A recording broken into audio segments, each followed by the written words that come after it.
সুপ্রিয় দর্শক মন্ডলী, ছাদে আঙুর ফল গাছ লাগানো, সে আঙুর গাছ লাগিয়েছিলাম। একদম ছোট্ট একটা গাছ ছিল, একদম ছোট্ট। কুষ্টিয়া থেকে মুকুল ভাই পাঠিয়েছিল, আমি আর শ্রাবণী লাগালাম। শ্রাবণী পরিচর্যা করে। গতকাল আবার একটা টাংলা দিয়ে দিয়েছি, জানি না কত বড় হবে গাছটা। প্রথম আমরা যখন গাছটি লাগিয়েছিলাম তখন মনে হয়নি যে বেঁচে যাবে, একদম ছোট্ট গাছ। যাক, এখন অনেক বড় হয়েছে। আমরা চেষ্টা করব যে গাছটার পূর্ণতা দেখানোর জন্য। গাছটা ঠিক এরকম একটা গাছ ছিল, এরকমের 2 পাতা 3 পাতা নিয়ে। এখন সেই গাছটি কি পরিমাণ বড় হয়েছে সেটাই দেখাচ্ছি, যে আসলে কত বড় হয়েছে। এখন অনেক বড় হয়ে গেছে, উপরে উঠে গেছে। আর একটা টবে লাগিয়েছি।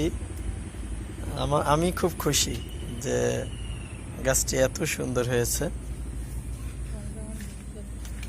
ধন্যবাদ জানাবো শ্রাবণীকে, কারণ ও অনেক পরিশ্রম করে। আমার কাছে খুবই ভালো লাগে যে এত সুন্দর গাছ হয়েছে। আশা করি আরো ভালো হবে। টাংলাটা দেখাই কিভাবে দিয়েছি। আমরা কালকে সন্ধ্যার পর পর্যন্ত তৈরি করেছি। এটাই মূলত টাংলা।